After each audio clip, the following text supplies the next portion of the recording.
happy Monday to you. It is Russell and Hunter's The Brewmance. Thanks for hanging out. And while we're chatting and having some fun and doing the things that we always do, Rob's in a foreign nation, so he's drinking because he's in a foreign nation. I drink too every time I'm in a foreign nation. Might as well. Par for the course up here in Toronto, Canada. He's trying to stay warm and try to forget that you're in Toronto, Canada. Thanks for hanging out. Go ahead and share this out, will you? Go ahead and like and subscribe, follow along, and do all that as we're building something kind of good here. So hang tight. A lot going on. There is a cleanup mission right now in our State Department as John Kirby has his hands full. The speed and rate at which this guy can dance and deflect and deny and lie is fantastic because he does it very much unlike Karine Jean-Pierre, KJP, because he's actually he can piece together a sentence. He's actually coherent. He sounds intelligent. He sounds studied. But let's see. He's got two things. Let's start with the Russia terror attack. And the Russia terror attack over the weekend, very deadly, and there were groups that were claiming responsibility, and apparently we knew about it the whole time. We knew it was going to go on because the State Department sent out a memo to all Americans in their embassy over there. It's time to just avoid every single type of gathering you can, stay home, and then, oh my goodness, a terror attack. Wow, they didn't see any of the ones coming on our soil or anything out in Israel and Hamas. No, didn't see that coming. Didn't want to warn anybody. But a theater attack is imminent. Let's get on board. It's a strange story because I haven't heard the term ISIS since Biden's become president, at least. Probably 2 years into the Trump administration, we stopped hearing about ISIS. So let's say it's been 5 years. All of a sudden, ISIS is back. And this story is so fascinating because there are so many different layers and elements to it, of which I believe none, including what the State Department is saying. I have a hard time putting all of these pieces together and seeing how they all fit because there's multiple narratives, not only from the State Department saying, oh, yeah, even though Russians invaded Ukraine, we called them up. We said, hey, guys, Vlad, Bud, I know we're not getting along in this Ukraine thing, but we want to give you a little solid here. ISIS is coming. And then something's coming. Something's imminent. Yeah. Then Putin blames Ukraine, says, oh, this is Ukraine's work. And then Ukraine says, no, this is an inside job by Russia. So we have the United States saying it's ISIS. We have Ukraine saying it's Russia, and we have Russia saying it's Ukraine. Yeah. Okay. Parents of three, do you all relate to this? You do. I swear you do, because you go, okay, who did this? Who broke the vase? I want to know who broke the vase, and I want to know now. He did it. No, she did it. He did it. And they're all three of them are pointing at each other, and you're, okay. Everyone's grounded. So how about we do this? How about we ignore Russia, we ignore Ukraine, and we squash what I guess ISIL is back. Okay, let's go squash them, and then we'll call it good. Who cares about the attack? Fine, good. Okay, your fault and your fault. We're going to now ignore you guys. We're not going to fund you at all. Move along, and I don't care. Make Ukraine part of NATO. Who cares at this point? And we'll go ahead and crush ISIS. That just makes it easy. I fix it all. I'm going to be a great president. Yeah, it's perfect, right? Very decisive. Yeah. Let's just do the thing. Let's just get it done. But I think it brings up this whole idea of information, Mike, where it comes from, how it comes from, because there's a lot of things coming out of Russia about how they basically tortured those guys. There's no basic about it. They put a car battery to one guy's you-know-what, and they turned it on. And they have pictures of it, and they showed the pictures of it. So there was that. And they put all the guys in court, and they all got black eyes, and they're all beaten up and scratched. So Russia's trying to send a message to who? Ukraine? U.S.? ISIS? Who are they sending a message to by beating up these prisoners? Saying, well, the world, we take this seriously. However, there's all kinds of questions about this because some of the way that the shooters handled the weapons, the AK-47s, weren't looking professional. Typically, ISIS sends people in, and they've trained them on firearms. Maybe not in this case. Our firearms. Yeah, well, I mean, yeah, it was only like, what, $8 billion worth of weapons left behind and helicopters. Way more than that. It was, it was like Black Hawk helicopters left in Afghanistan. But it's all very strange. And it just leaves me back to this point, Mike, that I don't trust anybody right now. Literally nobody. Nobody. I don't trust news. I don't trust governments. I trust my man, Mike Russell. That's about it. It's true, because I'm not part of CIA, as far as you know. Yeah, great. Mm-hmm. Now I can't trust Mike either. That's All right. More wine for me. Look, Dell brings up a good point. What's happening, everybody? How you doing, VJ? Greg, good to see you. Darren, what's happening? Eddie, cheers. And Dell brings up a fantastic point. Basically, the CIA. Who would be surprised? Tell me if the CIA actually did this. If the CIA funded and backed an attack in a Russian theater and called it a terrorist attack, would anyone, and I mean anyone, globally, would anyone be surprised? No, they wouldn't be surprised one little bit. And by the way, it wouldn't even bother anyone. I mean, we're to the point where the CIA can quite literally get away with anything around the world, and it's just almost assumed. You're not going to go to war with the United States. You're going to war with CIA, and they're going to jack you. Period. And a lot has changed in the last, since the war on terror.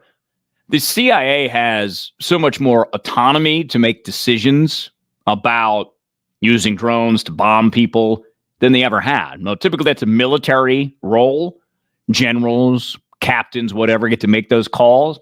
The CIA is making a lot of those calls. And their job, right, is to essentially gather intelligence, sow unrest when possible, and, maybe take out a U.S. president back in the 60s. I don't know. It's not an organization that we should trust. And we should have a lot more questions and a lot more answers to those questions than we currently get, which, again, gets back, Mike, to me, is I just have a real difficult time trusting any quote-unquote official word because it's just clouded in weird secrecy and double moves, and you can't really tell when your government is being honest with you when they've lied to you repeatedly for the last, since 1789. Yeah, well, okay. Let's talk about people getting lied to for decades at this time, and didn't we stand with Israel? I thought that was kind of our thing. Like here in the United States, we were the first to say, "Hey, we dig them. We're all about it, man. Go for it, Israel. Let's go. Hey, Israel, swear the flag. Hey, we designed a nice flag for you. Got some cool design ideas for you guys. We're really happy you're on board." Not anymore. There was a UN resolution, a ceasefire vote that happened, and the United States pulled an Obama. Basically said, "President, here I am. I'm here. Yeah, don't want to get in the middle here. I got future aspirations." And immediately Benjamin Netanyahu pulls any plans for any of his delegation to come to Washington D.C. Just pull them out. We're done with you guys. If you guys are going to be like this, and the reason why, you think what you think about Bibi, you really can't. Don't care. Bibi's intelligent and he knows exactly how this game is played, and he realizes now that the United States abstaining from this vote was politics, and politics only.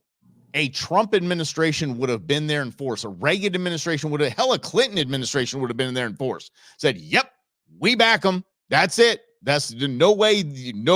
We're go war." They would have been all about it. A few years ago, I've mentioned here before on Russell and Hunter and on the Brewmance, I've got some younger friends around 30. A few years ago, call it 5 or 6 years ago, I was hanging out with them. I was listening to some of their conversations, and it was surprising how anti-Israel they all were. So it got me to thinking, I'm like, okay, here's a group of 25, 24, 26-year-olds having this conversation.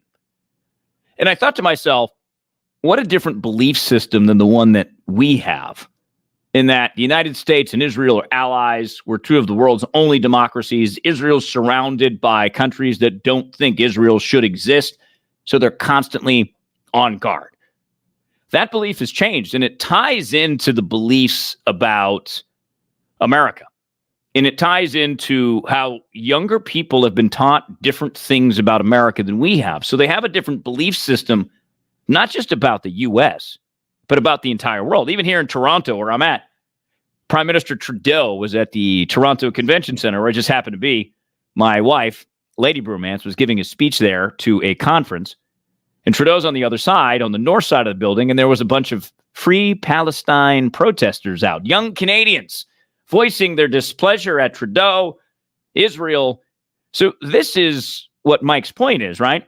Is that Biden knows he needs young voters to beat Trump. The only way he beats Trump is if young voters show up. So this present vote is specifically designed to take younger people, some of whom I know, to go to the polls in November and vote Biden. So think about that on a fundamental level here. We're talking about war, people dying, an invasion of a Gaza Strip. And all the Biden administration can do is vote present so that they can win an election. And then it sparked this fight that 7-year-olds would have. I'm taking my toys and I'm going home, and you stay by the playground by yourself. Again, this is war, and the United States, in Israel, portions of the Israeli government, Netanyahu, in some cases, there's people, are just doing that. Well, I'm taking my ball and I'm going home. Then hell with you. Like, we're 7. I'll give the Bibi administration a hell of a lot more credit than I will the Biden administration. They're in a damn war. They're in a damn war, and they're like, okay, if our biggest ally, basically the big kid on the block, the big kid on the playground, which stood by us, and as we stand by Israel, our little bro, our big bro here, just turned his back on us. Hell yeah, I'm pulling it. No delegation going to DC. Get back here. And most likely the press here is making a bigger deal about it than it is, because he's like, okay, fine, I don't give a rat's, whatever. We got a war to fight. We're in the middle of something here. They're in the middle of an election. We're in the middle of a war. There's two very different things going on here. One is very bloody and deadly. The other one is just is petulant and crappy. So I'm actually on Bibi's side here, saying like, good for you. That's a good point. Good. Tell them something. Show them something. Because John Kirby says that they're canceling the DC delegation visit. He said they were so perplexed. They just didn't know. Why? I don't understand, because I think the quote was they were keeping their abstaining from the vote was keeping what it says, keeping with national security concerns of the Israeli people. So how exactly were you going to vote? You not showing up and you abstaining, was that was the move to help Israel? That's not a good look at all. That's not a good. If I'm Bibi, I won't even take Biden's call. Well, this is. It's the political realities in which we live in, is that, again, we have another sign that all that matters to American politics is winning. Doesn't matter what's right, doesn't matter what's wrong. It's looking at polls and saying, a pretty good portion of our base that is below 30 or below 35 might not show up. Like they didn't show up in the Michigan primary. How many people voted no? I forget what the actual term was. Yeah, it was something. But Biden was unopposed except for uncommitted or something like that. I don't remember the percentage, like 19% of people showed up as uncommitted in an unchallenged Democrat primary. That's why you're seeing all these reactions by Democrats, because they're freaking out because they might help Trump win a second term if the young voters don't show up. But also, Mike, the other side of this is this weird soft position not backing Israel might also help Trump win the election. Right. And I did they huddle up? This was blowing my mind. One of the big Democrat foundations is the Jewish community. Jewish community is overwhelmingly voted Democrat. Did they huddle them up and say, "Hey, is it cool? We're gonna talk about this whole we're gonna back Palestine on this one. We're gonna kind of speak out against Israel if that's you guys still voting for us, all right?" Did they do? Are they just that stupid? I mean, I can't even think of something this dumb. But I mean, I guess okay, maybe the numbers are the numbers. Maybe the younger generation is a voting bloc that they need more, and they just think that the Jewish community's in their corner. I don't think that's the case. I don't think there is any person that identifies very passionately and very proudly to be part of the Jewish community and will look at what the Biden administration is doing and say that's right. What they're doing is right. What they're doing is correct. I can't get my head around it. But people don't change. And this is the big part. In fact, part of my wife's presentation today is about change. And she said, if you took 7 people, brought them to a doctor, and all 7 people were told, if you do not change your lifestyle, you will die, only one of them will actually change their behavior. So under threat of death, people still don't change. So the Democrats are banking on people not changing, especially the Jewish vote, and saying, they're not going to abandon us. They're not going to abandon us. But it's a tricky part. Like we talked about this last week, how really America right now is like a parliamentary system. There are 4 different factions split between 2 parties. There is the anti-Israel, don't really like America, younger portion of the Democrat Party. And then there's the traditional Democrats, like Mike, you were just talking about, the Jewish Democrats that have been voting Democrat for a very long time. On the Republican side, we know we got the Trump wing and we got the not-so-Trump wing. So there are four systems that in order to win the election, you have to appeal to both. And it's a tricky balance. We talk about this with the Trump team all the time, is that I know several people that just won't vote for Donald Trump unless something tremendous happens. Unless someone from the Trump team, Trump himself, whatever, is able to influence people to say, wow, I have no choice but to vote for Trump because Biden is that bad or Trump's policies are that good, whatever the case may be. And this is my argument about at least my strategy, because I always think of winning. I think of strategy. I don't care right and wrong. I don't care about any of that.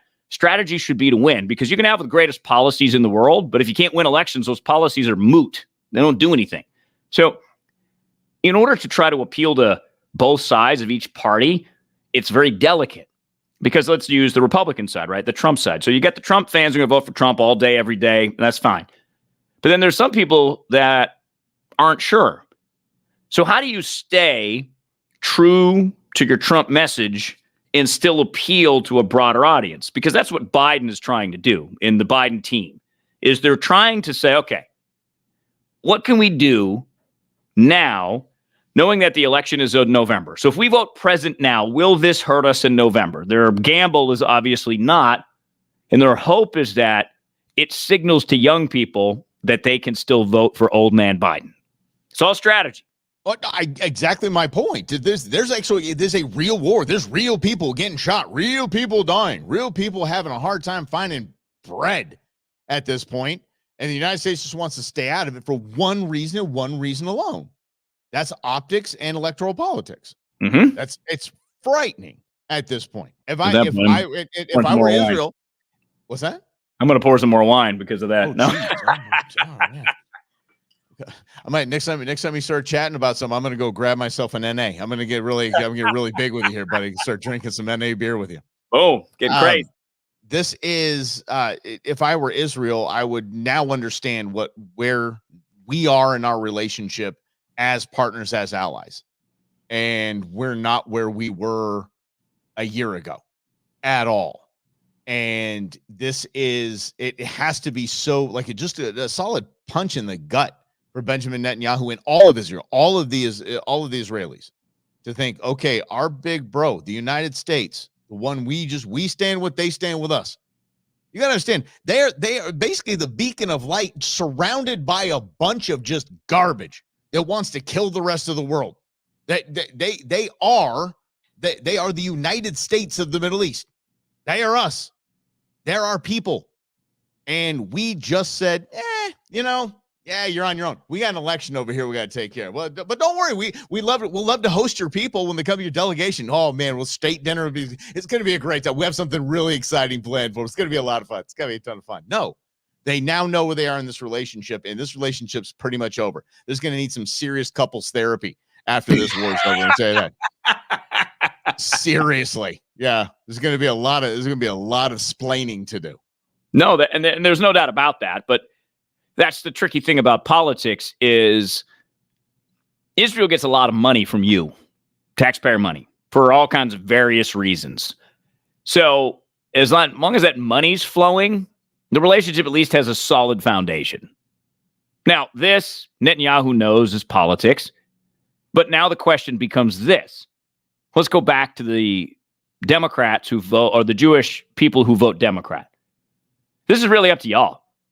Because if you want to send a message that either the country you're from, your family's from, should be basically the same as the United States, as allies, as partners, you know what to do.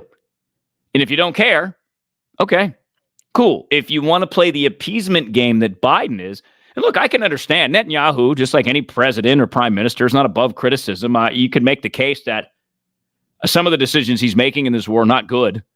They're not good for the people of Gaza. They're not good for the people of Israel, the soldiers that have to go fight these street battles. They're nasty. If you ever talk to an American soldier who fought, say, in Fallujah in Iraq, they come back different people, scarred for life. So that is a consequence of some of these decisions. Women and children are being killed. So it's not as if this war is going perfectly for Netanyahu. So that's where you, in my opinion, that's where you criticize Netanyahu. You say, yeah, all right, fine. Keep your war going. But at the same time, maybe not kill as many women and children in Gaza. And I know that Hamas uses them as shields, but because you know that, you have to approach it a different way. But this is why I don't lead countries, because these are tough decisions. And it's a very difficult place to get attacked as the way Israel did and respond softly, because then it might send Hamas the message that, oh, we just do it again. Instead of saying, nope, I don't care what it costs, I will wipe out Hamas, which is Netanyahu's strategy. And by the way, that's our way. How can we knock them for that's our way? Do you remember shock and awe? Did we say only men can come out to the streets and get bombed? Men, women and children, go ahead and protect yourselves. We'll give you 48 hours. No, we turned the place into a parking lot. We didn't care about that. Now we're going to expect Bibi to? No. And by the way, Netanyahu doesn't. The Israeli people do not expect them to. So it's a little disingenuous to hear the United States wagging a finger at him, going all Jan Brewer on the tarmac on him, because they're killing women and children. Please, it's not even. This is just. I hope we the people get to see. I keep saying I'm holding out hope that we see how damn childish this is. They're not. Netanyahu is playing a grown-up game, and Biden is playing like a petulant little political child. Period. Yeah, and I think that for me, this is a further realization of, and it goes to VJ's point in the comments. If you're watching on Facebook, VJ is saying that we just need better people in these places. So she's even going back to the CIA discussion we had a few minutes ago, is that it'd be good to have honest people in the CIA, in the FBI, in our police agencies, in our governments, but they're all geared towards one thing and one thing only, and that's winning.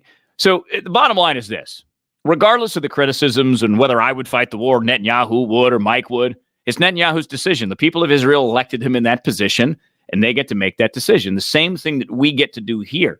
Our role is vote and try to influence people who may vote different than you, that your side is the better side for the future of that person you're talking to, their family, their kids, and the future of the country. Because that's our collective role here, is to understand this criticism and understand that there's a lot of things that we don't like going on across all levels of government.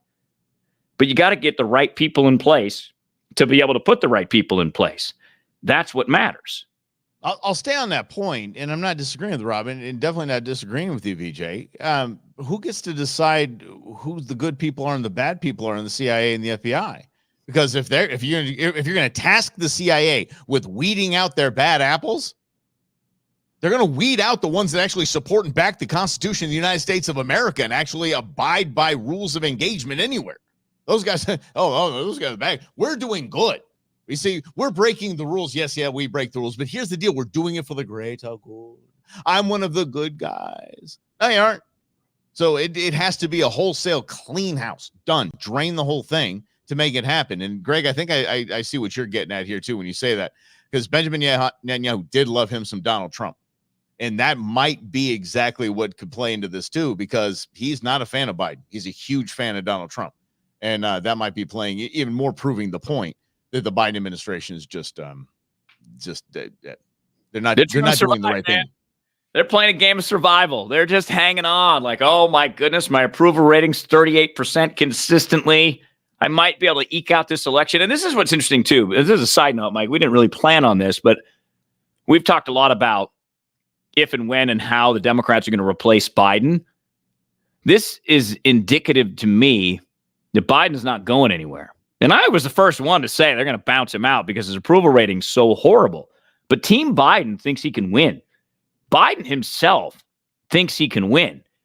And you're making these moves in their strategy to try and do just that. And it's so obvious to me that I wish people would just open their eyes and their ears and go, this is all nonsense. And I think for the most part, we all understand that. Most people in politics understand that. However, it's just we don't want to do anything about it. We don't want to change the way we vote. We don't want to talk to anybody about it. So we just go along with the system. We're like, Biden, fine. that is actually live from the polls. Biden. 80 million people across America, Biden. Yeah. 80 million people. Here we go again. Holy mackerel. Let's get to actually his competition on the Republican side. That is when Donald John Trump with a big giant told you ladies we'd get to it. We were being reminded by Lynn and Ron. It's time to talk about Donald Trump. Big day for Donald Trump. Donald Trump had his bond about cut in half, the insurmountable bond of 300 and bazillion. I think they said 1 trillion gazillion simoleons is what they came up with. They went straight cartoon Bugs Bunny with it because it's just stupid. So the appellate court said, you know what? Come on. The guy can probably afford this. So let's go with the 170 something and change million. And that's, by the way, him to put forward just so he can appeal these decisions and these rulings.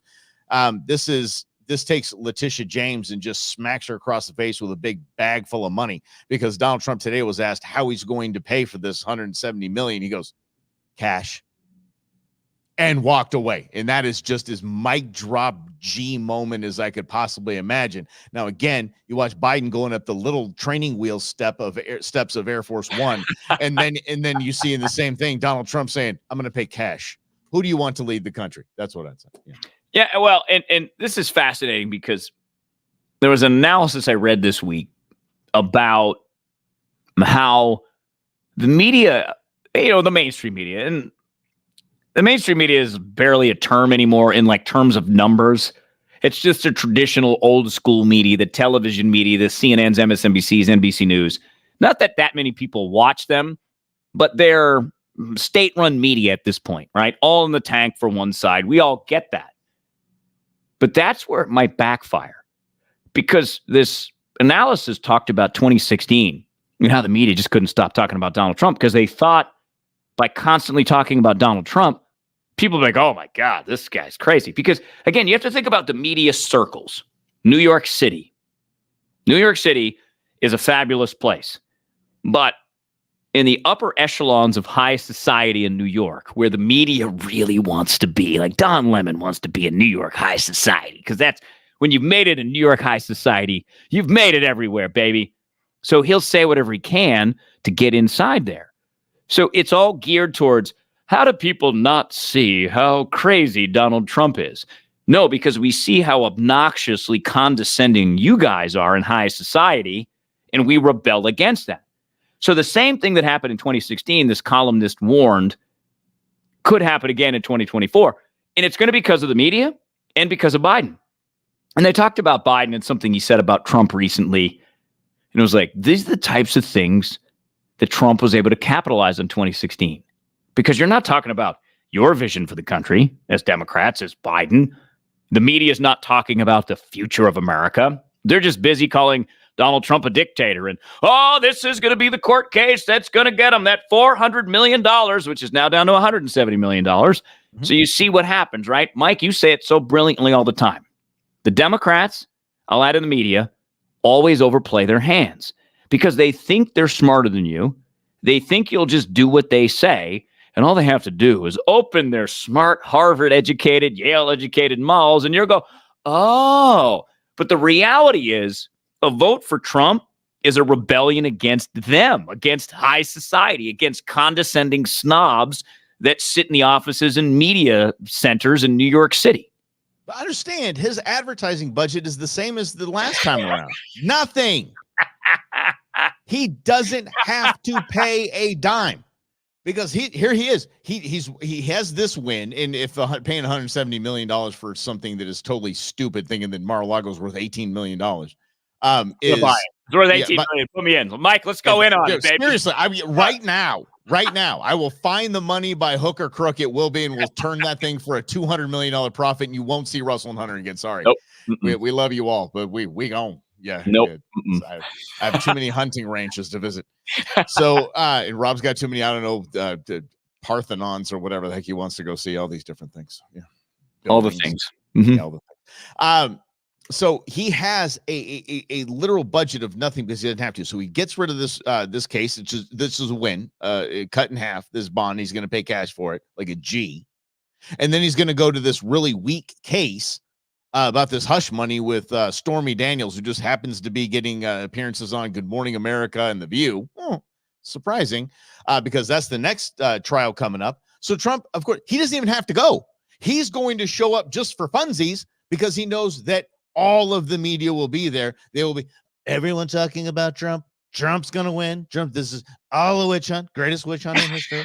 Trump witch hunt. And that is going to be another month-long free advertising campaign for him. What is Trump? His only goal, it seems, in life is to be talked about. And the media, who hates him, can't stop talking about him. That's the funny thing about it. Because I think Trump's already achieved his goal, because Trump is going to be talked about for centuries. He's going to be talked about in the lore of American history. Like 100 years from now, they're going to be talking about Trump. 200 years from now, they're going to be like, oh yeah, that was that guy. He was the business guy, the real estate guy, and he ended up becoming president of the United States. Trump is lasting through history. And that's what the media can't stand, because they tried to shut it down because they wanted the first female president ever to be elected. But they forced that issue so much and cannot learn the lessons of their own follies. That's what's great. And that tells you all about the mainstream media that you need. They're so knuckleheaded, they can't actually look at their own past and go, maybe we should do it differently now. Because what's going to happen in November, if Trump wins and they're going to go all apoplectic, is be like, it's your fault because you couldn't stop talking about him. And you, to Mike's point, gave him billions of dollars of free advertising. Yeah, he doesn't have to touch a thing. And he keeps, and by the way, and this might be another thing, going back to the point that was made about, I think it was Greg's point that was made about Benjamin Netanyahu loving Trump, which probably makes Biden hate him even more. How about this? Rob, what was the group of, what was the profession of the group that showed up to the Oval Office days after he took over to help him out with something? Do you remember this? You talking about Biden? Biden, yes. Group of presidential historians, to talk about and establish what his legacy will be. Donald Trump already has that. For the love of grief, it's going to be a bedazzled Trump wall down on the southern border. It's going to be there for decades and decades.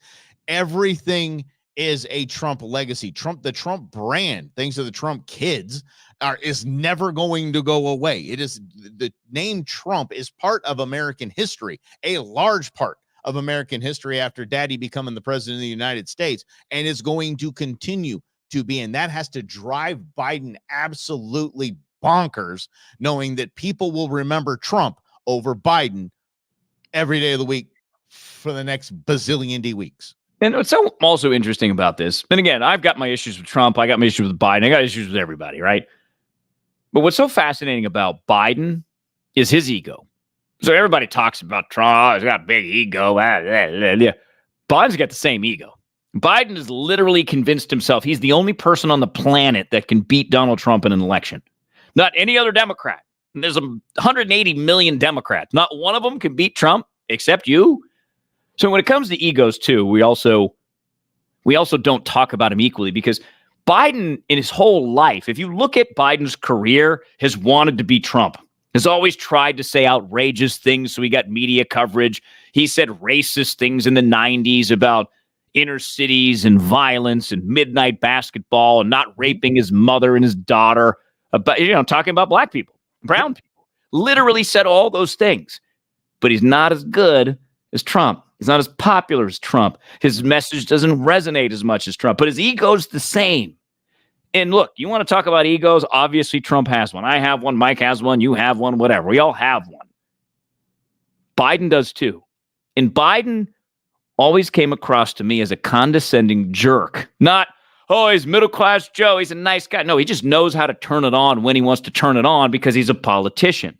So that's the other unfairness of this, is that if you're running for president, y'all got the same ego. George Washington had the ego, although he knew how to temper his, because he didn't want to be king, because he didn't want to be buried under the Capitol.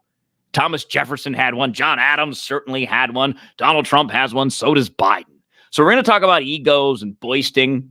The Biden State of the Union speech was basically a Trump speech. It was all him boasting about how great he was. Obviously, he's not. No, Daniel says 52 intelligence officers said Biden never said all that. That's fantastic. Yes, and it would be former, by the way, Daniel. Yes, it'd be former. It's all Russian disinformation. It's got all the hallmarks. Fake. What's happening, Robin from North Idaho? Thanks for hanging out with us. Yes, I did. I got a lot to talk about with Idaho. You guys are making some silly. No, you had a weird federal ruling in Idaho. We'll get to. They'll probably flesh that out tomorrow, but just keep an eye on that. And yes, Greg, I think that Biden's still going to be out. I don't think he's going to be the dude, but I think Rob and I differ on this one. Rob thinks he's kind of in. It might be the convention. I think it's going to be May, but that's just us, pontificating, checking things out. Just kind of. If the polls consistently, as we get closer to the election and the convention, if the polls consistently show Biden getting his clock cleaned, they might pull the emergency hatch. I'm sure they have a plan just in case. Just like we have, Pentagon has war plans to invade Turkey. We're not going to invade Turkey, but just in case, we got a war plan. You got to be, you got to be ready just in case. It's the same thing. The Democrats have a plan. Like, okay, if we got to get rid of Biden or something happens to him. Oh man, if something comes out about his health, what's the emergency hatch trigger? Gavin Newsom. No, we can do it at the convention. Yeah.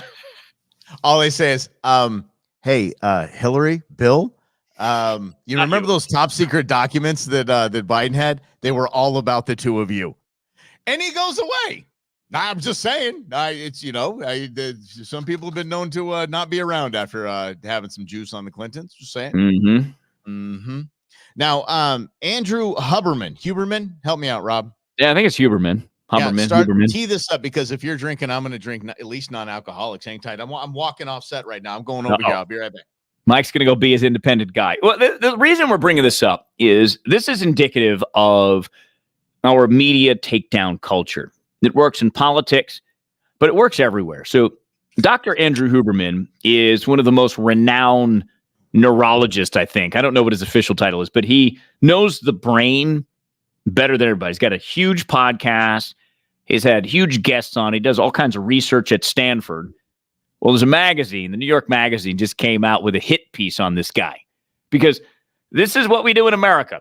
Somebody gets popular, we must say, people are speaking nicely about someone. We have to find something to tear him down. So what they did, New York Magazine, is they found an ex-girlfriend of Andrew Huberman, and it turns out he has many girlfriends.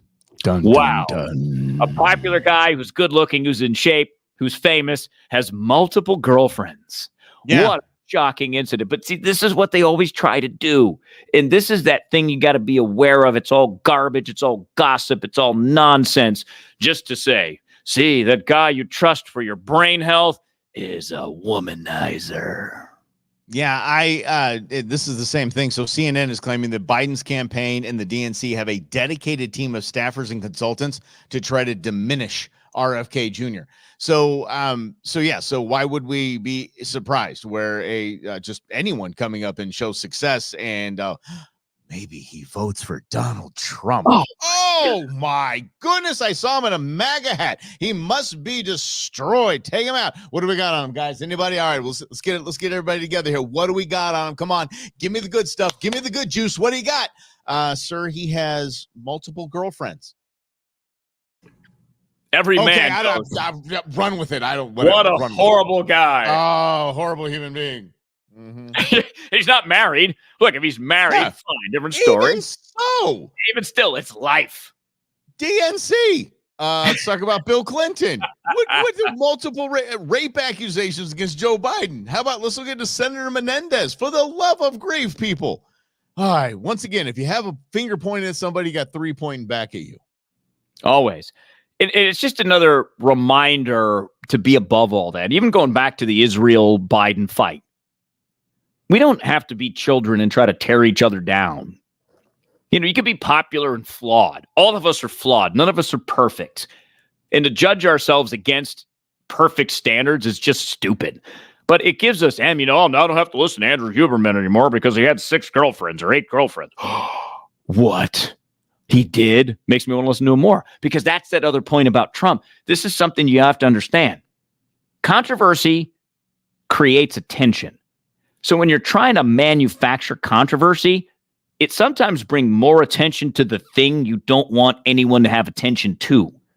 Donald Trump's a perfect example of that. Because if you lined up the 98 candidates that ran in 2015 and 2016, the Republican Party, no one was like, Trump's going to win. Very few people were like, oh, from the very beginning, Trump's going to win the nomination. He's going to be the president of the United States. A couple of us predicted Trump would win. Mike and I are amongst that very small group that knew that he would win. But it all goes back to that attention. They tried to say, this guy is so controversial. Same thing with Andrew Huberman. He's Stanford. He's so smart. He's so intelligent. He has a great podcast, but he's a schemer in the background. But it only draws more attention to Andrew Huberman or Donald Trump or whoever. So that's why guys like Donald Trump said all those outrageous things in the 80s and 90s. Yeah. Because it got attention. And it worked. And you know, the headline to that had to have been something to the effect of the reason Andrew Huberman, whatever, will not be a household name in 2 months. And so you dig through the article because you click on it. So you've clicked on it. That is the goal accomplished by those that wrote it, the New York Magazine. So is it New Yorker or New York? Just New York Magazine? The New York Magazine in their intelligencer section. Anyway. Here's the okay. Andrew Huberman's mechanisms of control. The private and public seductions of the world's biggest pop neuroscientist. And then all you see is you look into it and you're like, hey, wait a second. The guy's not like he's got a few girlfriends, so he dates around? Yeah. Why did I read this? I want my 10 minutes back of life, please. And this is a 20-minute article. This is a long article that I read today. Okay. So think about this. So I've been watching March Madness. My son was with me for the weekend. I've been watching the game. The kid, seriously, only 2 games off in the first round. The kid crushed it. Yeah, but then it all fell apart after that. But still, anyway. I saw a commercial with Charles Barkley and Magic Johnson. Magic Johnson is a beloved personality. He is a national treasure. Everybody loves Magic Johnson. Magic Johnson didn't have 6 girlfriends when he was married. He had 6 girlfriends a night when he was married. And by the way, that's documented. I'm not making a joke about that. He said, I went up to 6 women a night. Okay. And everybody loves some Magic Johnson, and he's pitching some sandwich or some stupid stuff, whatever it is, the face of the Dodgers. And I mean, everybody loves him. So this attack piece it's an attack headline. And it's assuming that you and I and we, the people, are stupid. And we're not going to read past the headlines, which I know that all of you do. We read past the headlines. We're like, really? That's it? That's what you came up with? Because on the same commercial, he was with Charles Barkley, who told the cop when he pulled him over for extreme DUI, told the cop that he was going on his way to get the world's best you-know-what oral copulation from a woman. Thank you very much. I use multisyllabic words every now and again. Something Andrew Huberman obviously likes as well. And he said to the cop, I will get your name tattooed on my butt if you let me go. So that is salacious and what the? And he's sitting there pitching sandwiches, and he's on, the March Madness. Magic Johnson, same thing. We don't care as a we the people. We do not care. It's boneheads like the New York Magazine that think that, we're going to read that headline and we're going to move on from a guy that you're intimidated by. Dude, kick rocks. Well, and that goes into this whole condescension that I really think the Trump movement is about. Because actually, this is funny, Mike. You'll get a kick out of this. So I was walking by, I'm in Toronto, in case you're just joining us. My wife gave a speech at a conference, and Prime Minister Trudeau was at the convention center. So we leave the convention center, we walk back to the hotel, and there's a bunch of protesters out there. But there were signs up that tied Trudeau to George Soros, to Bill Gates, and who's that dude that runs the World Economic Forum? Klaus, whatever his name is. Klaus von Bonvillain. That guy, yes. Klaus Bonvillain. Exactly. Yeah. So I'm like, see, these are probably left-wing Canadians that we have some agreements with, because I don't like the New World Order either. And they talked about the Agenda 2020, whatever the one it is, and the energy and all these things on this side. So in thinking about that, there is a rebellion of sorts against these so-called smart people like Bill Gates, who try to tell you how to live your life, because it's the same people in the media that write these articles as if we should judge someone by perfect moral standards. Like, we're going to take Jesus and we're saying, all right, Jesus is the model and everybody's judged against Jesus. Okay, automatically we all fail. Okay, good. Most of us understand that. Most of us understand that, like, for a guy like Andrew Huberman, he's famous.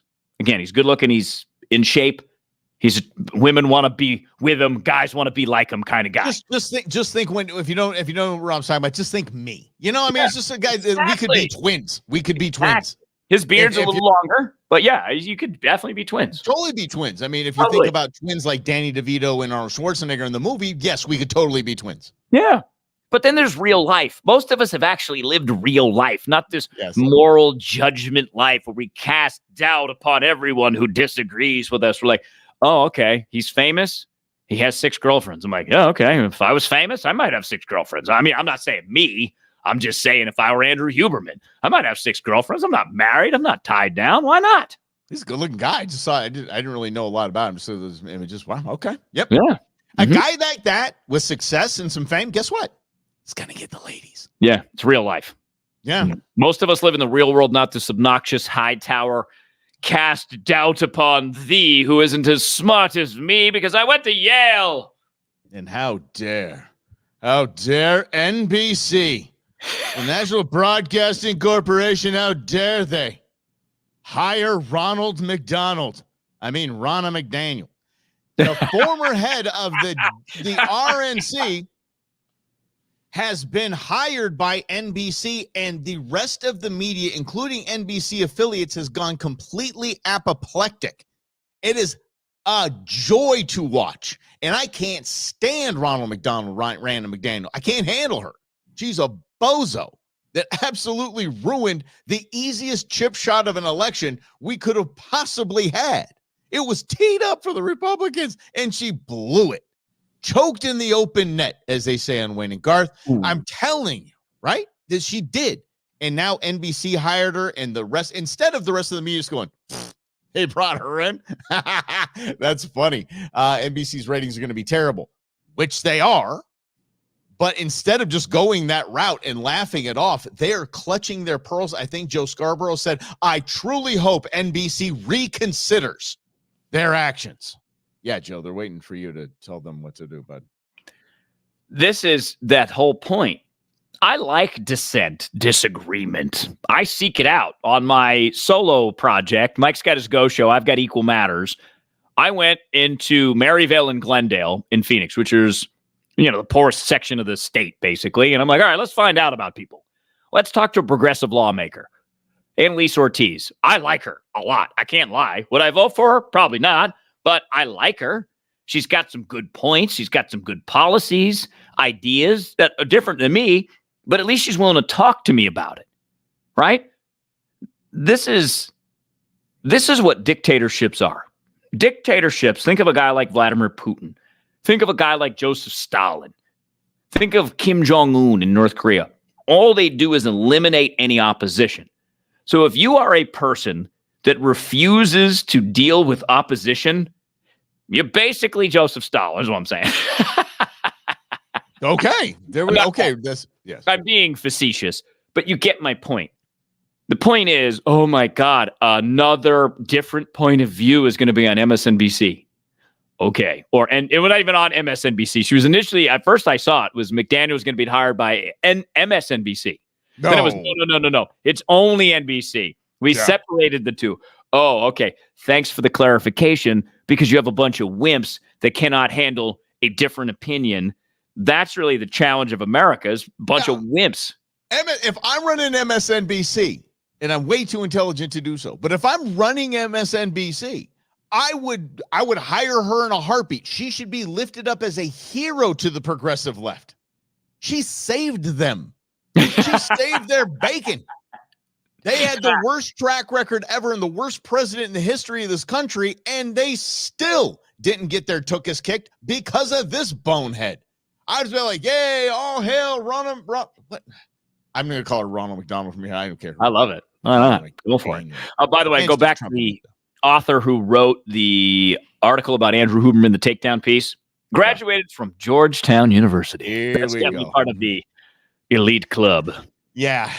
Yeah. When you're the college you went to, your alma mater is your identity. Yeah. You're not voting for Trump. Unless it's Bama, baby. Woo! Roll Tide. By the way, Daniel, I don't appreciate your tone, man. I love it. I love it. Man, what is this? I worked full time for 45 years. Well, let's see, 16. Rob has more jobs. Rob's like a Jamaican, man. It's Rob's true. got Debbie 12 things.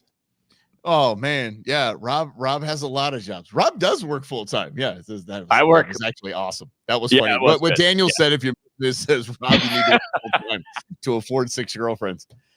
Yes. Trust me, I have one wife, and my wife is plenty. Let's just say that. She is all I could have asked for. I'll say it in a nice way, of course.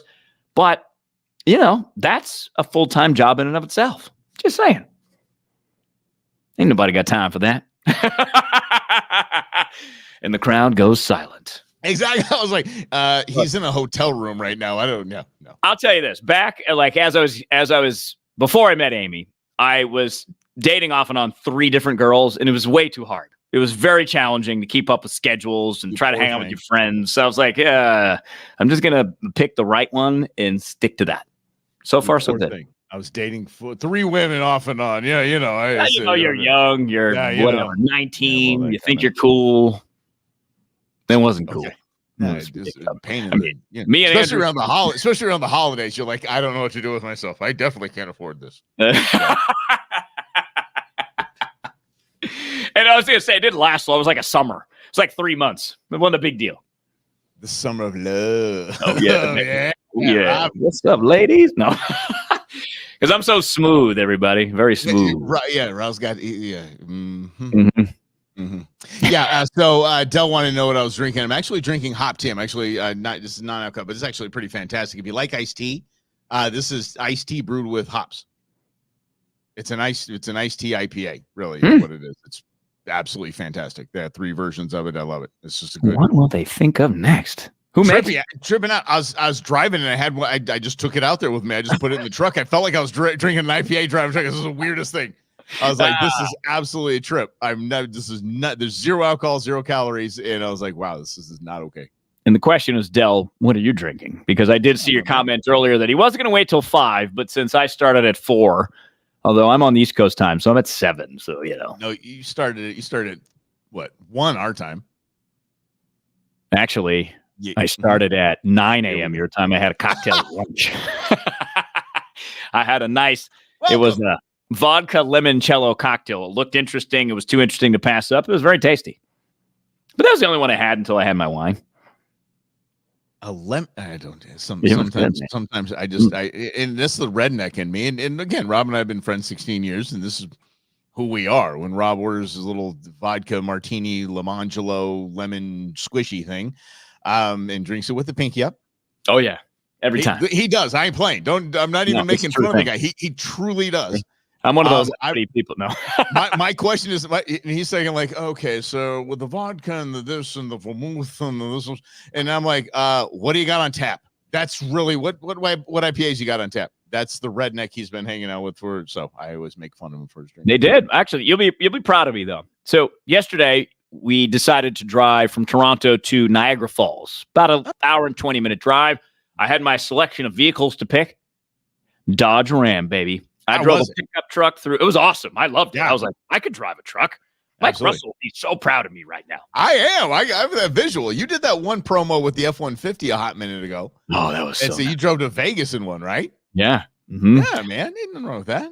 No. And you went to see George Strait. I'm like, I have finally won him over. He is a redneck like me. You'll love this. On the way back, country music playlist the whole way, hour and 20 minutes. If Beyonce was a part of it, it doesn't count. If who? If Beyonce was part of it, it doesn't count. No, we didn't put Beyonce in there. We're talking she has a country song. I heard it. Okay, all right.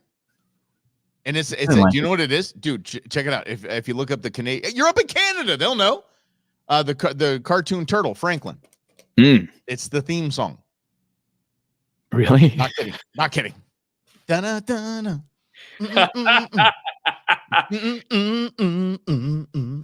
Yep. Wow. And that's the only reason I know the song, because I wanted to prove that. I was so excited to prove that. I was like, yes. Of course, the internet gave it to me, and I went and did the research. And yeah, it's pretty much the same thing. Beyonce had an album, I think, in 2016. She had a country riff on. It was pretty good. I forget the name. Really? Yeah, it's pretty. It was like not that like cheesy country. It was like almost old school country kind of feel. It was cool. Check us out. My son was staying with me. He goes, Dad, there's a Blake Shelton concert tomorrow, and my friends got tickets, and they got an extra one for me. If you can help me out with that, I'd be, not any, like I need to borrow money, nothing. It was just, I mean, Uncle Rob knows John, and so I forgot. I'm like, yeah, we'll talk about it, whatever. He's like, I don't even like Blake Shelton, but I just want to go with friends and stuff. Yeah, gotta hang out. Next morning, I get a text from him that just says, Dad, the concert is tomorrow. So like, and no, it's tomorrow. I'm like, can you give me a time, place, and some the financial commitment that we're looking at here? Somewhere in this 24-hour window right here. Oh my gosh. Teenagers. He went and saw Blake Shelton because I'm dad and I buckle. But I made him work an entire day at the Game and Fish Expo. So he worked well. He was on it. He did a great job. He didn't complain at all. He did a fantastic job. But he was like, "Oh, Dad, I got a lot of Blake Shelton songs on my playlist now." It's like, if you try something before you just bag on it, you might like it. You just might like it. Well, I remember way back in the day, Mike, when we first started hanging out, when we first meeting, I think I said something to the effect, "I don't listen to white people music," and I was being ridiculous. You did say that word. I did say it. You did say it. But I mostly listen to hip hop music. By the way, Toronto is a fascinating place because I have a sweatshirt that says Illmatic on it, which is a Nas album. Came out in 94. And people in Toronto recognize it. They're like, "Oh, that Nas is my guy. Good job. Oh, yeah, that's great." So side note, Toronto's a hip-hop town. Secondary is in trying country music, you're like, you find something you like. If you listen to something enough, you'll like some of it. Maybe not all of it. I mean, my mom's chiming in, doesn't like the Beyonce song. I get it. Said it's awful. That's fine. What's up, Ma? But I really like Sam Hunt because he's got that kind of hip hop flow. And I'm like, all right. So I heard some Sam Hunt and I heard several of our old Russell and Hunter bump music songs like Dust in the Bottle. Jam. Yeah. Dust on the Bottle. Who's that? Dustin Miller or something like that? I don't know. It's good stuff. This is a jam. Yeah. I mean, a buddy of mine, he had back surgery, and he said that it was just playing in the back. Country music was playing. He hated country music. It was playing in the background while he was on Percocet and Vicodin. He goes, he became the biggest country music fan ever, just trying something new. And to go back to Rob's story about his sweatshirt, Rob's been wearing that sweatshirt a hot minute, and I swear, this is how much I don't know about the hip hop world. I swear I thought that was an Outkast reference. I swear I did. On my kids, I'm telling you, I did. I was like, Nas. I mean, I can't even say it. Nas does. 90s country was a pinnacle, Ryan. I'm with you on that one for sure. 90s was dope. But this bro country thing, I've just come around to. I kind of like it. There's some saviors in there like Chris Stapleton that are really I would say Zach Bryan that are really like pulling in some really cool soulful stuff, kind of bringing it back to the storytelling part of the 90s.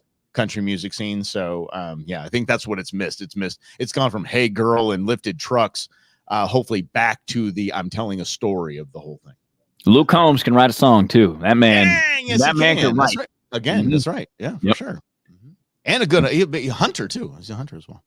I would imagine a lot of country artists have dabbled in the hunting space. Yeah, I think Luke Bryan was one of them, but there was two acts that were playing one festival, and they both had their fishing equipment in their RVs, and there was a creek behind the stage, and they just went back there and just threw a line in. Both of them got cited for fishing without a license in that state. Worth it. Heck yeah! That's well, I guess that's the new country's rock star kind of vibe. I went fishing without a license, caught me a bass that I ate. That's the new walk in the line. Yeah. Oh, by the way, I'm going to Stagecoach, a country music festival at the end of April in Indio, California. So that'll be my first country music festival concert. So that's going to be an immersion. It'll be interesting. Yeah, it's we used to call that the Bear Country Jamboree. Mm-hmm. Yeah, it's basically what that is. Yeah. And yeah, by the way, Jimmy Allen, my daughter, when she was in FFA in high school, she was out at the FFA convention in Indianapolis, something like that. And he headlined, he put on a whole concert for him. So yeah, awesome. Oh, by the way, I want to just chime in on this. Greg is asking who Trump's VP nominee is going to be. I'm going to take a stab at it. Kristi Noem. I wanted to. I think Kristi Noem would be a great thought. But I do like Vivek. I think he can. I think he's speaking to a lot of independents. And Rob, you're totally frozen up on the screen right now. You look like Popeye. It was fantastic, dude. You're like, all right. That's always the best part. Just like Popeye. Internet. Yep. Oh my gosh. But yeah. But I think that I think he had Sarah Huckabee in there as well. Sarah Huckabee doesn't move the needle. This is a business, remember. I mean, she just doesn't move the needle. Anyone that's excited about Sarah Huckabee Sanders as a VP nod is not going to vote for anyone but Donald Trump anyway. So she's not going to bring any to the side. I think Kristi Noem, what Rob just said before he froze up, I think is a good idea. But I thought Lady Brewmance pulled the plug when you said that. Because Kristi Noem, Governor Noem is actually. She's very much not difficult on the eyes. And, we know Trump likes that aspect. So that's a good point. That's a good point of the whole thing. I'm just saying. That's right into my legal team. Look at my legal team. Hot pieces over here. I tell you, hot pieces, okay? And quite frankly. Mike Pence, bad choice. Wasn't good looking. No. Yeah. Oh, fantastic. Yeah, I think someone I think it's going to be somebody out of right field. I don't think we're going to left field. Sorry. It's going to be somebody that we don't. I don't think it's going to be that easy. I could see a Tim Scott if Trump wanted to go dude. I would love that ticket. Love it. Yeah, that makes sense. Mm-hmm. Now we do, but I mean, Tim Scott's got to be ready for that. I mean, that man will take fire from the left. I mean, the most racist. Whoa, it'd be interesting to see. Yeah, there's a Canadian country singer. Is Corb singing in French? Yeah. Fair amount of French here in Toronto. Montreal is like all French, but here in Toronto, they represent. They have the signs in English and French. That's okay. Bye. I mean, what? I mean, it's no difference. I mean, we can't even make fun of it. I mean, half our signs are in English and in Spanish. It's true that. It's the truth of the matter. All right. Mm-hmm. Yeah. So NBC's new hire, check. We covered that in spades. I want to talk about this for a moment, Rob, because this just came up and it's just hot off the wire here. So I'm gonna bring this up and hopefully you can react in real time. This is going to be from Representative Massey, who I'm a huge fan of. He says, "What the hell is this evil? A federal red flag center. We did not authorize this, and it was announced, of course, just hours after an omnibus passes." You ready for this? This is from the White House. And if I get this here we go. I don't want to have to put my glasses on. This is from the White House in Merrick Garland. The launch of the National Extreme Risk Protection Order Resource Center. I'll say it again. The Office of the National Extreme Risk Protection Order Resource Center will provide our partners across the country with valuable resources to keep firearms out of the hands of individuals who pose a threat to themselves or others. The establishment of the center is the latest example of the Justice Department's work to use every tool provided by the landmark Bipartisan Safer Communities Act to protect communities from gun violence. We quite literally now have, as if the Justice Department wasn't weaponized and mobilized enough, now you can report to Merrick Garland, your buddy down the street or your ex who might have some guns and you don't like. Away we go. Let it go.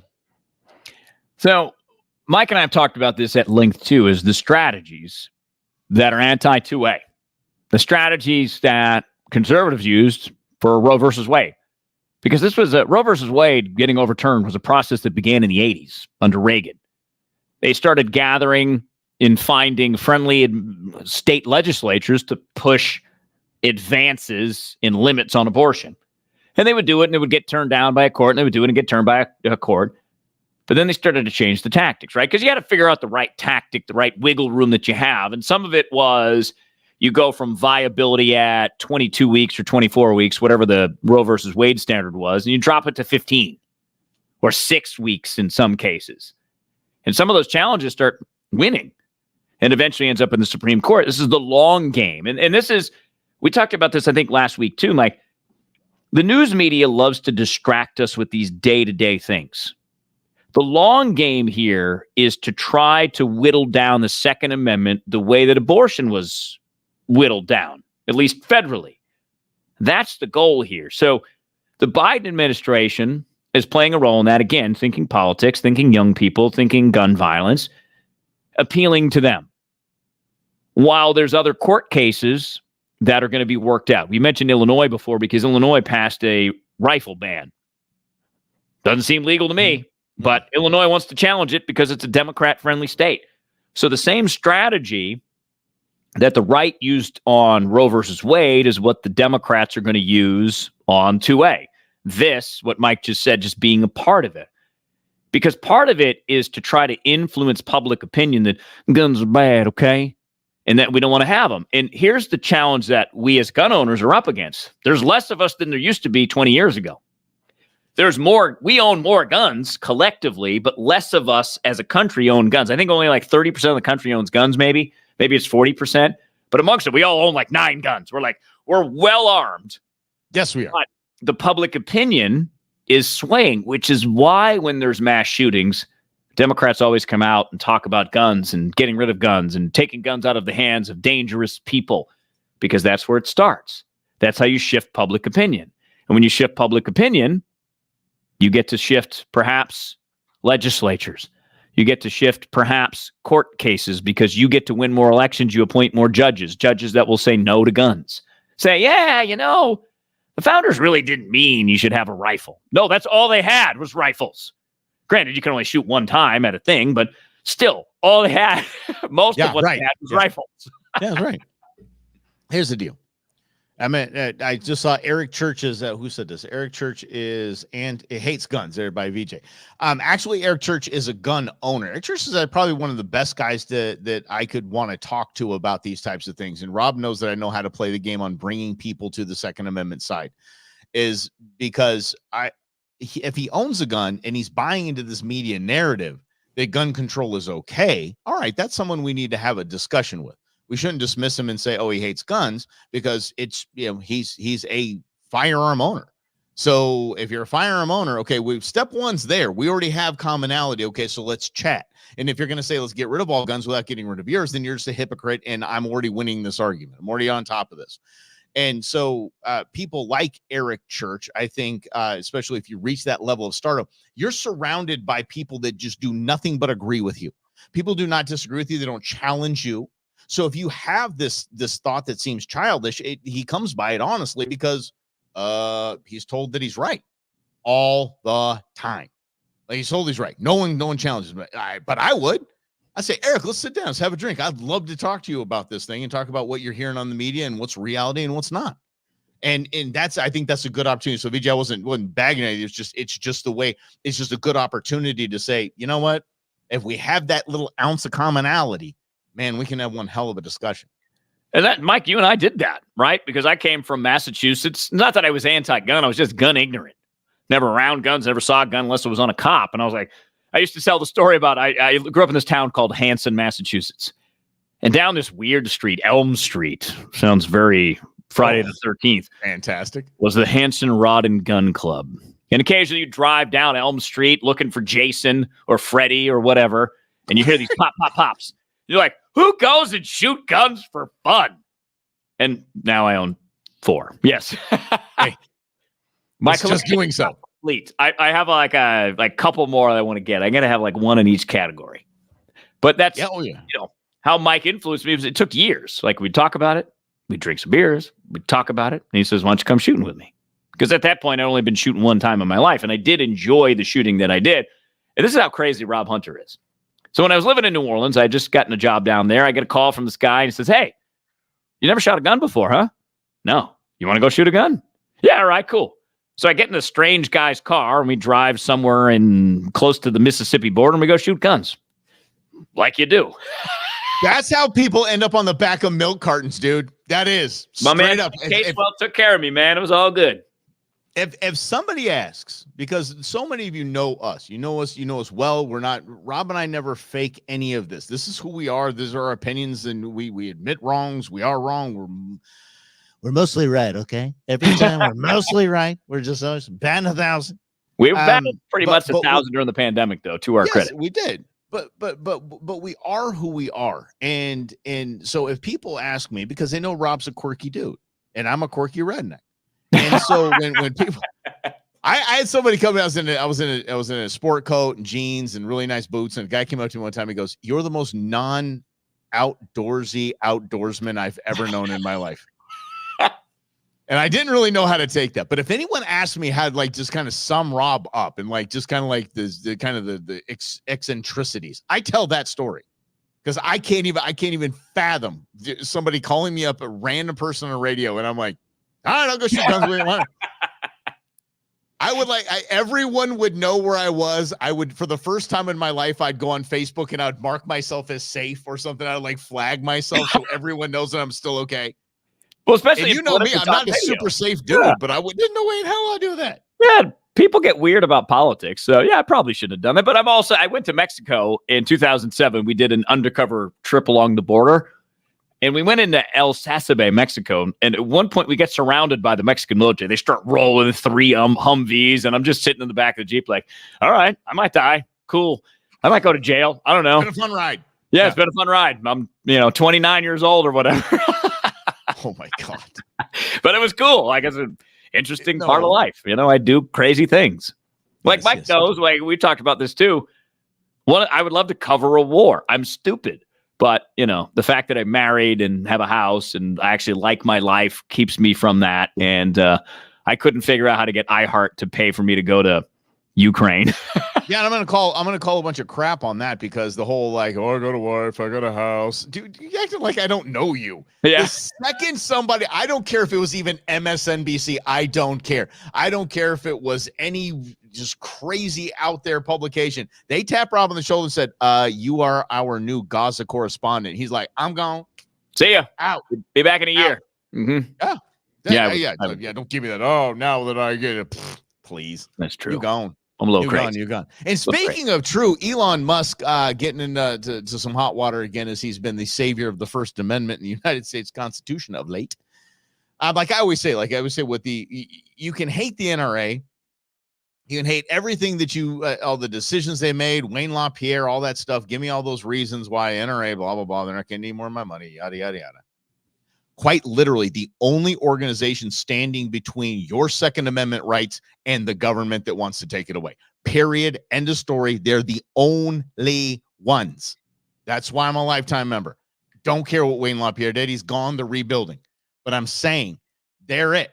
So when it comes to Elon Musk, as it stands now, Elon Musk is the NRA. He is the only one standing in between you and those that want to squash your speech, especially when it comes to political speech. There's 2 stories here. One is Elon Musk. It's been reported that only 30% of the fact checkers, the researchers, only 30% of those that are trying to flag posts actually get through to be investigated.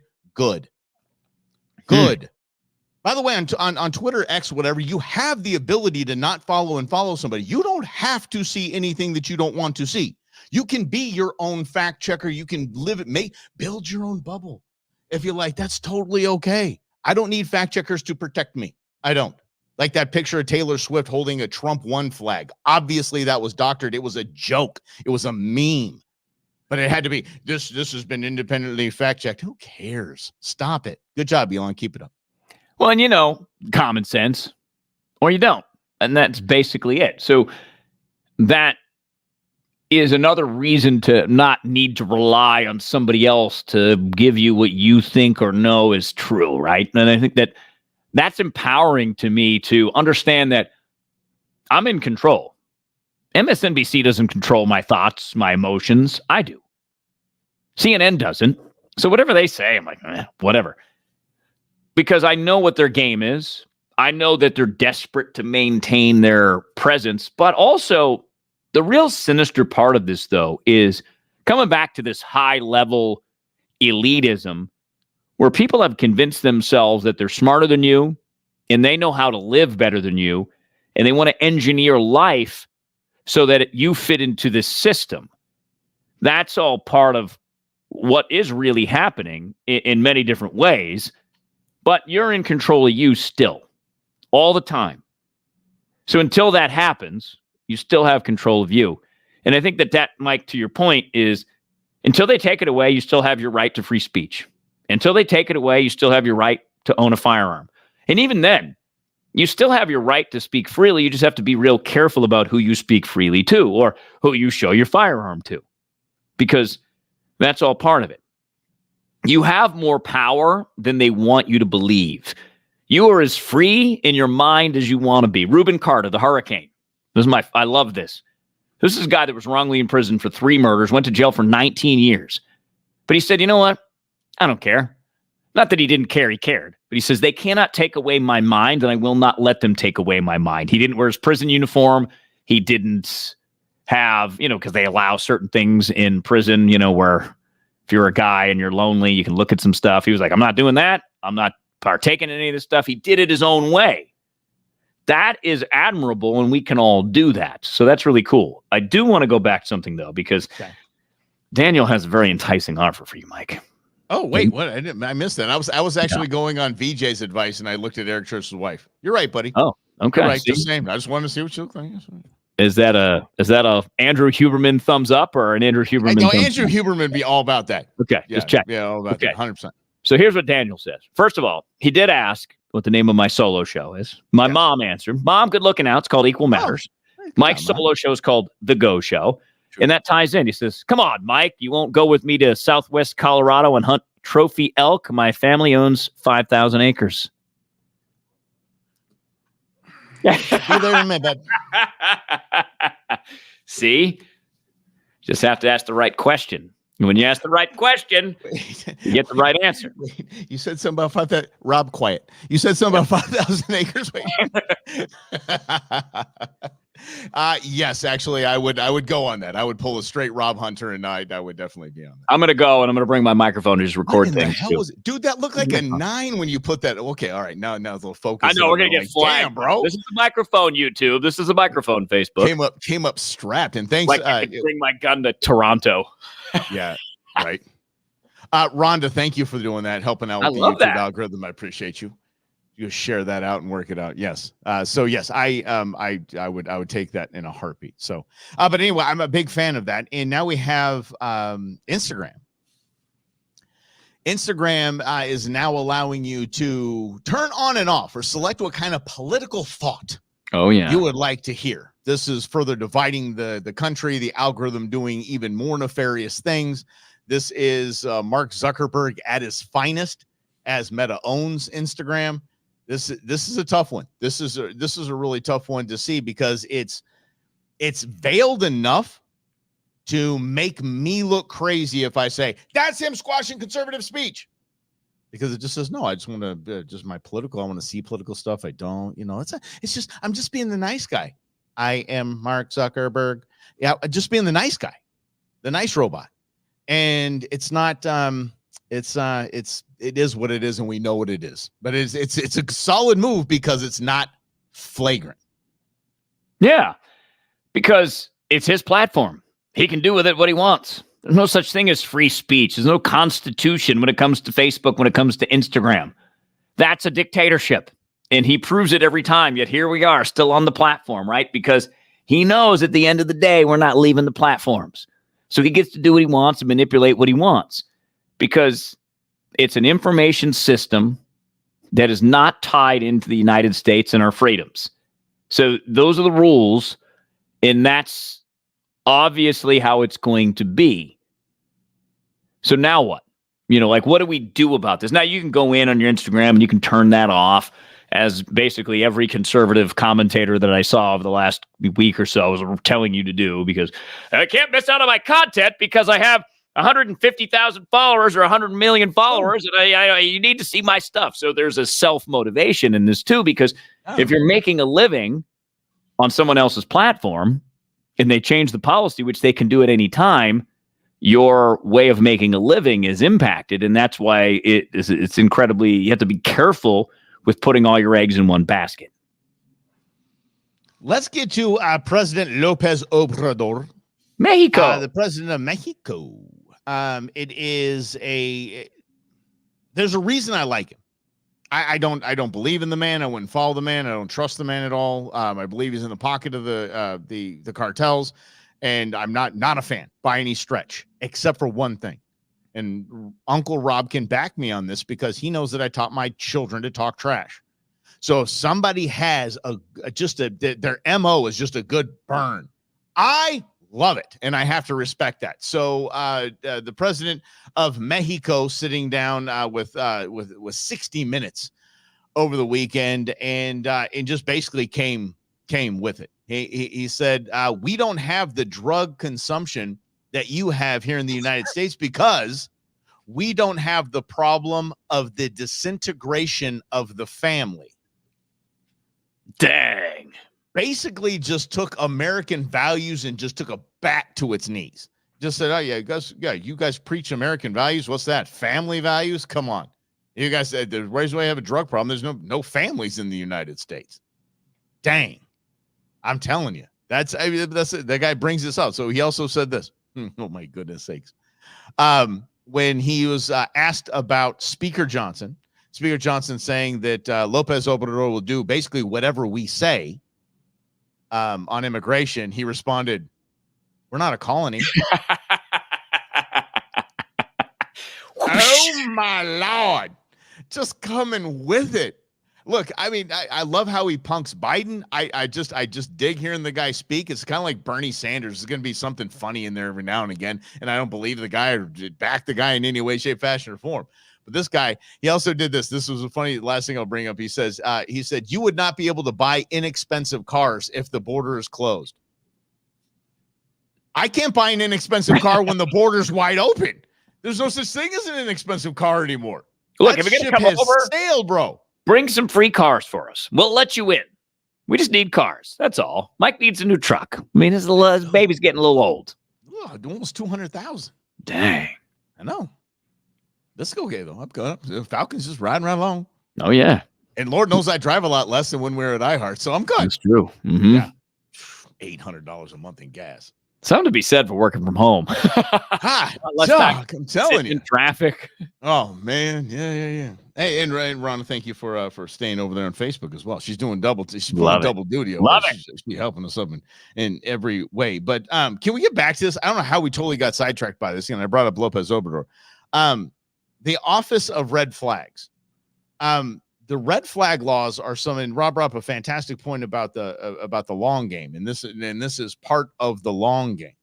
But if you remember, there was and it's probably still going on. It probably happened a lot prior to that as well. But at least the press got a hold of it, and they said, "Okay, people are watching this when we start talking about a word, swatting." Remember this? So swatting, if you don't know, is if I say, "Hey, listen, I found this Rob Hunter guy. He's shady. He's up in Toronto. He's at this hotel. The guy's strapped. The guy's got. He even held it up to the camera on our live stream. You should see it. It says road, but I know it's a Glock. It says road, but I'm sure it's a Glock. He's got weapons up there. You need to get up there and go get him right now." And they come in like the police scene in Christmas Vacation. They're running through the windows. They're rappelling down from the top of the hotel, and they beat the living tar out of Rob. He didn't do anything. Swatting. That's what red flag. That's the biggest outcry against red flag laws are just that. That's what this truly has in states that have red flag laws has led to a big pain in the tuchus for law enforcement that have to sift through which one is a real problem and which one is not. Well, let's imagine this a different way, because the reason why I'm opposed to no-knock warrants is because several people have died that shouldn't have died. A 91-year-old woman in Georgia whose house was raided. She didn't know what was happening. She's 91. She has a little revolver, pulls it out, and the cops blast her. Wrong house. Oops. Guy down in Tucson. He was a Marine, and he saw this commotion outside, didn't know what was happening, so he lined himself up at the door, protecting his family. He's got his wife and his kid, baby. Police kick down the door. They see this guy. He's on his floor. He's got his rifle, so they open fire, and I understand. Wrong house. They shot the guy like 200 and something times. So I bring this up in context. So let's imagine that someone gets killed because of swatting. Maybe it's a cop because someone doesn't know what's happening inside their house and they start shooting through the door. Or the cops see someone with a gun because you hear all this commotion outside. You're like, oh no, am I getting invaded? And you pull out your Glock and the cops blast that person. All because someone wanted to pull a prank. That's how dangerous this is. And it's so funny because typically you see people who call in these SWAT pranks are anti-gun, anti-right-wing. The Georgia Congresswoman Marjorie Taylor Greene has been swatted like a dozen times by people. Like, this is dangerous stuff that you guys are playing with because you think it's funny. But it could lead to something like these no-knock warrant miscues. And one day it may happen, and we'll go, oh, it probably shouldn't have done swatting. Right, and I understand swatting. I'm just the red flag, and I understand. Look, and I have an addiction. Rob used to know that one of my guilty pleasures, and I'm still all about this too, is watching the To Catch a Predator, that Chris Hansen thing. I used to love watching that. I still love watching that kind of stuff. I follow all those pages on Instagram, and they say, "Oh yeah, bust that little perp." I love this stuff because I think child trafficking, sex trafficking is the worst, grossest, most ugly thing in the planet. And now, but I'm watching those body cam videos as well. And I see there's so many sides to all these stories that make headlines. And then we see the body cam like, oh, that's actually the real story. Okay. So I understand the swatting part. I get that. Red flag laws where I have a problem with. None of us as responsible firearm owners want somebody when a cop goes and knocks on the door, does a welfare check, and the guy's got the gun to his head and he's crying and sobbing and he doesn't want to live anymore. Guess what? Okay, I want to have your handgun, sir. I want to have your handgun. We're going to get you some help, and we're going to get you your handgun back. But you got to get you some help first. I am not opposed to that. If a judge says, well, we got to do some help, I'm all about that. Red flag laws are, I can take all of your firearms. I can strip you of your Second Amendment, God-given constitutional American right before a judge says anything. Before you have been tried, there is no due process.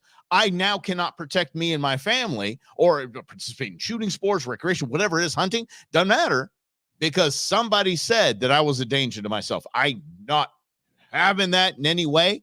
That should be, whether people think like, oh, well, the majority of no-knock warrants end in this, that, or the other thing. Cool. I'm talking about the end of anything should not be me losing my constitutional God-given right. But it's happening. And again, that long game is that erosion. That just one little thing here.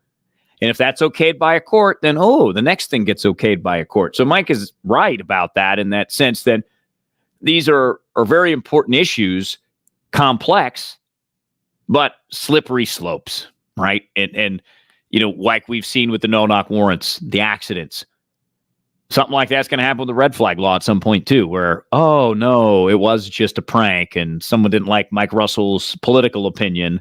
So they called it in, and then whoever came over to his house and took his gun safe, which is hefty. It is. Just saying. Good luck with that. Yeah. But here's the deal though. Okay. So think about this. So if I want to, those that know me probably know it's not a safe idea to break into my house. It's just not, it's just not. So that's probably those that know me know that. So if somebody that did know me wanted to do some harm to me and said, okay, I got an easy way to disarm him, watch. Here, listen, he's got this outdoor show. He keeps talking about guns and gun rights. And he's got this political show where he's just got these ideas. And I think he voted for Trump twice. I think he mentioned rebellion. I don't know. Yeah, seriously. I think he's pro Jan 6th, and he said he's proud of his boy, but somebody took that as a proud boy. And so I think you should go take a look at this. They stripped me of my firearms. Now who wants to come try to take a shot at me when I'm unarmed? So they should know I did axe throwing the other day, and I'm really good at it. So just so you know, okay? Just so you know. Don't get any ideas. I have a video evidence or photographic evidence of you hitting the bullseye at an axe throwing Russell and Hunter competition back in the day. Well, yeah, I also kept my eyes closed. So I don't really know, but I appreciate that though. That none of that is on there. Yeah. It's all good. Oh, hunting traps at VJ. Yeah, we can definitely talk about that. Yes. Nice. Nice whitetail. Fantastic. All right. I like to see. They're talking hunting. I'm sorry. Just poor Rob, because Rob's like, oh God, they're going to start talking about it. It's like somebody talking about the Fourth Amendment in the comments. I lose Rob completely. And now I'm like, okay, well, tell me about the white. Ooh, distraction. Fourth Amendment. Yeah. Yes, it's been eroded, which is partially how they're going to be able to take your guns, by the way. Just letting you know. Guess who has his guns taken away now? P. Diddy. Well, Sean Combs had, at least in one of his houses, the house was raided. And I mean, SEAL Team 6 style raided today. It's in Southern California. So there's these, God love them. And I'm a Southern California escapee. And I understand that, like, if there's a high-speed chase, there are 9 helicopters, news helicopters, that just track the entire thing. Not one helicopter. Everybody takes the feed and makes commentary. Everyone's got their own damn helicopter up there, including Bob 4 houses down. Helicopter up, got a high-speed chase I want to do. P. Diddy's house is getting raided. There were helicopters from every news organization circling this thing. So there's ample footage of this thing. Diddy might get rung up for a lot of underage activities in his places of residence around the world.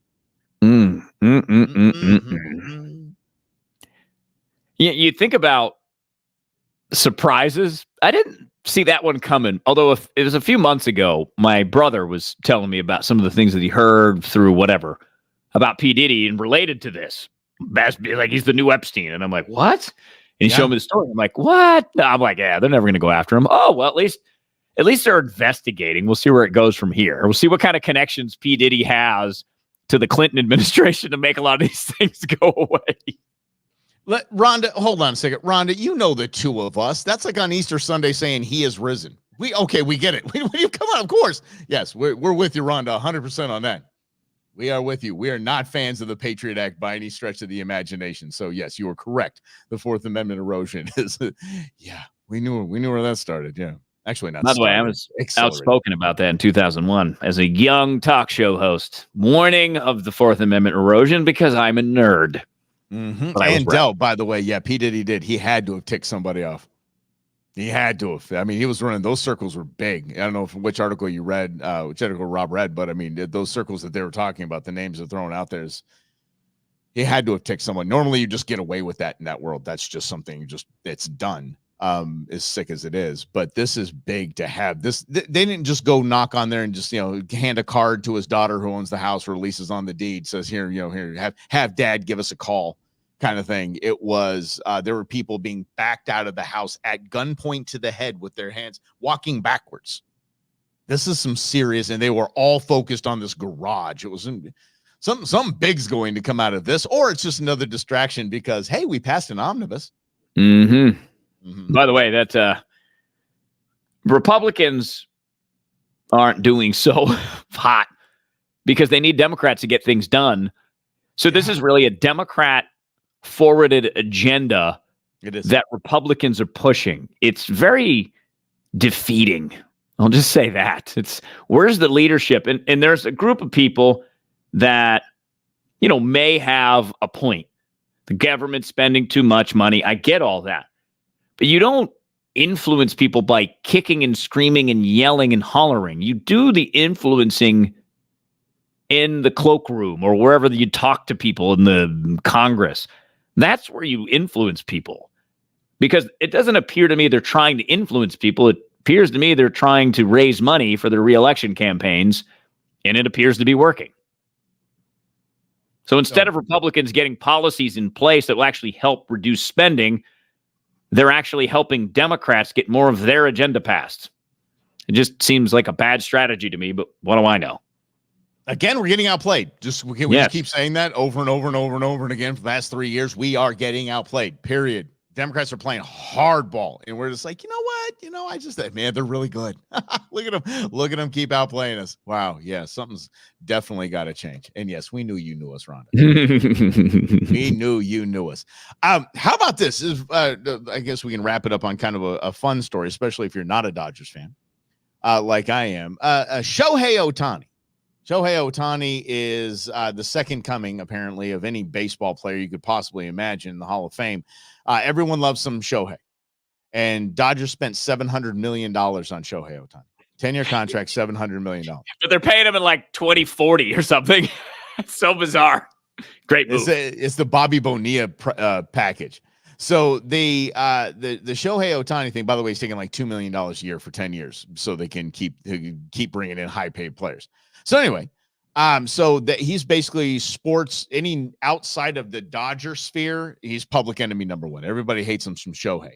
So they, who they are, the powers that be, started digging around and found out he's got a little problem with betting on sports. Uh-oh. If you know anything about baseball, Pete Rose, one of the greatest hitters in the history of the game, is banned from all of baseball. Dude can't even coach He's banned from baseball, period, and will not be in the Hall of Fame, period, because he bet on his team to win. Is one of the biggest scandals in baseball. I hate it that Pete Rose is not in the Hall of Fame. Pete Rose has been punked by baseball, and no one has made that wrong right, and it really bothers me. This is probably the same gig, although he's betting on other sports and wins and all this. There's a lot of things. Here's the deal: they're throwing his interpreter under the bus. They're saying he didn't gamble. Shohei didn't gamble. Shohei's interpreter was the gamble. Shohei was just covering his debts. Yeah. Does this remind you of another story in baseball? It reminds me of the Russian intelligence story. Wait, what? How they just lie. Oh, okay. All right. I was going back to baseball during the Barry Bonds, the biggest cheater in baseball history, the Barry Bonds era, where he basically Balco, the Bay Area Laboratory Collaborative. I think I got that right. So Balco was the one making the steroids for him, and his trainer was juicing him up. And his trainer pled the fifth. Not going to say a word. Went to jail for how many years? Years. Didn't say a word. Nope. I didn't juice him up. Not saying a thing. Barry Bonds had to have been taking care of him financially, taking care of his family financially. Like that dude was set up. Same thing here in Shohei's. Shohei's like, look, dude, I got a $700 million contract. Look, I'm going to give you $7 million. You're going to take the fall for this. You're going to go back home to Japan. You're going to be set up. You're going to be living the fat life. It was all you. Wink, wink. It was all you. Let's move on. And trust me, after the Dodgers have had a bad string of luck with high priced players getting punked. So we'll see. See how this goes. The truth is unknown most of the time. And if you're a Dodger fan, it's easy to believe, oh, yeah, of course. Of course it was his interpreter because that's your guy you're banking on to get you to the World Series this year. So, of course, you'll be like, yeah, good. This is good. And baseball doesn't want their star player kicked out of the league, too. Exactly. And all that, seriously, the entire Japanese market is dialed in Major League Baseball. Or not Major League Baseball ain't gonna do this. I was talking to this kid that works at a shop down the road. He had a California tattoo on his forearm, a Dodgers written all the way down it. And I'm like, so I'm okay. You're my people. Come here. And so I was chatting it up with him, and he was talking about that. Yeah, it looks really bad. It looks really bad. Yeah, he probably bet on baseball too. And he just started kind of slumping down. He goes, but he's on my team. He didn't do it. Just like if you were a San Francisco Giants fan, you didn't care. Just hit the weights really hard. You can't rip a dedicated man like that. Okay, and Rob knows how much I hate Barry Bonds, and I will say this. Hitting a baseball is the hardest thing to do in sport, period. Nothing hard to do in sports. You have 4/100ths of a second to decide whether or not to swing at a pitch. Absolutely absurd how amazing that is. So the dude did have mad skills. Mm-hmm. He just didn't have the mad power. He enhanced his power. Have you seen his rookie card? I'm going to find it for you in a second. He looks like Jack Skellington. He looks like Jack Skellington. Mm-hmm. Dude, come on, dude. It's absolutely ridiculous. Yeah. All right, let's get. Did we miss anyone along the way during the show? And yes, by the way, again, it probably ticked a Clinton off. I'm getting to all these hunting posts. I will get to these, and you guys can check it out. I'll actually bring these over to the Go Show tomorrow at 11. So we'll do that as well. And I'm sure there's somebody who's got some good ideas for Rob for the equal matters going on as well. So Rob, we hope you. We wish you safe entry into the United States. If they won't let you back in, just let us know. We'll get you to the southern border, and we'll just meet you as you can just walk on through. Okay, I think I can just sneak across the northern border now too. But yeah, southern border is right. Option. Mm-hmm. Yeah. Okay. Yeah. All right, everybody. Here's what we're going to do. If you could do us a favor, share this out. Push this out. It would much appreciated on YouTube. Go ahead and subscribe to the channel and follow along as we continue to kick you some content. And on Friday, remember the Brewmance, the Nooner. So we'll do this at noon. What do you think? Hopefully Rob's back in the United States by then. Rob? We'll see. Yeah. Okay, we'll see. All right, so you're going to have to tune in. You will not know until Friday at noon if Rob made it back to the United States. Have a great evening, everyone. Thanks for playing along. See you then.